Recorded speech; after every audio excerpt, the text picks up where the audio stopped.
Brandi, there's a cool event that's coming up, and you're going to be speaking, and it's going to be in Miami a week or so after AEW Dynamite is on TNT, is at the Watsco Center at the University of Miami, Wednesday, January 15th. Tell us about that opportunity for you. You're going to actually be at the National Association of Television Programming Executives, huge event in Miami, and you're going to be one of the guest speakers. And tell us about that. I'm really looking forward to speaking at NATPE. They actually just reached out to us and wanted to gauge my interest as to whether or not I would want to do it. Of course I would want to do it. I've seen, the wrestling business has started to come to a point where people are thinking of it as a legitimate business. And for so long, that wasn't the case because people would judge some of the things that would happen on screen and some of the characters that they would see on screen and not really look at the business end of things and how professional you have to be to run a business like this. So it's just, a testament to the fact that people have caught up with wrestling and understand that this is a full functioning business and a very successful one. And having that organization want me to speak and their excitement about it, we've had quite a few phone calls leading up to announcing that I was going to be there.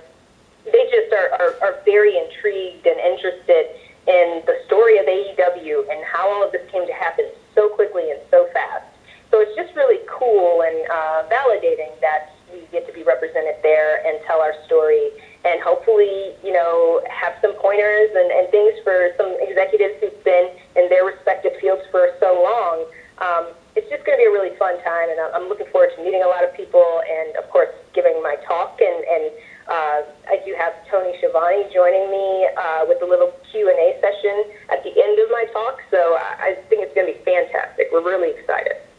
And how cool is it for you making strides professionally as a person, as a woman, and as a woman of color? And do you look at it that way, that you are a role model and achieving goals and helping others in that realm? It's really funny. I got some fan mail just yesterday at our show in Jacksonville, and it's usually in moments like this where I realize just how far I've come.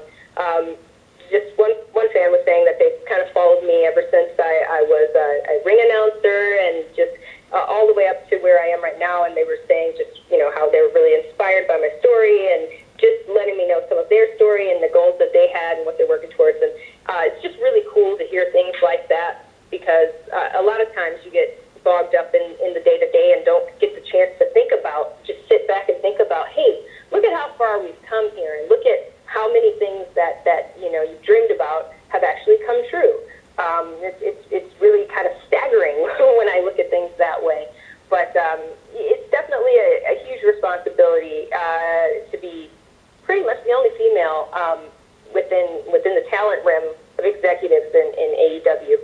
And I just try to continue to just be myself through it all. I feel like it's really easy to get bogged down in what do people want from me, other than there's a reason that you're in the role that you're in, because you were yourself. And what they wanted was yourself. So let's not muddy the water and try to be something that I'm not. You're always going to see bikini pictures from me as the chief brand officer until I get to a point where I'm not comfortable with it anymore. But, that's just who I am. That's who I was.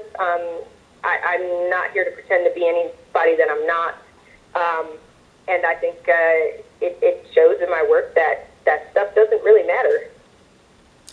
Well, I'll say this. You're doing a tremendous job. Everybody in AEW is doing a tremendous job. And it's great that we're able to talk to you. And thank you so much for spending some time. If you could close us out on just what fans will expect when AEW Dynamite on TNT comes live at the Watsco Center at the University of Miami on Wednesday, January 15th. Well, it's obviously a really special show, and that we've linked this to our whole Bash at the Beach week that leads into the Chris Jericho cruise. It's obviously a very special and unique show for a city like Miami because, Miami is one of our top markets, and we've got a large fan base there, so we really want to roll out the red carpet for everybody who joins us on the journey of the show and the cruise. So not sure if many people were watching. I'm hoping a lot of people were watching last night, our show from Jacksonville, but my social media is just a flurry of people being so excited about that having been the first Dynamite of 2020, because they just really loved it and they thought it was so amazing and action-packed and just a very cool show. That's what you should come to expect when we're in Miami. Just our absolute best of everything. And you heard it from the Chief Brand Officer, pro wrestler, businesswoman, TV personality, many hats. I can go on and on and on and on. And also what's cool is they get free Jacksonville Jaguars merch whenever they want. Thank you so much, Brandi. Who do I have to talk to for this? Because I have not gotten free Jags merchandise whenever I want. I would very much like some, though. Wait a second now. We could do a whole 20 minutes more on this. You might have an in that I don't know about. If you do, let me know. Yeah, I'm sure I'm going to have a better in than you guys will. All right, thank you so much. Thanks, Brandi. Thanks, Mandy. We'll see y'all later.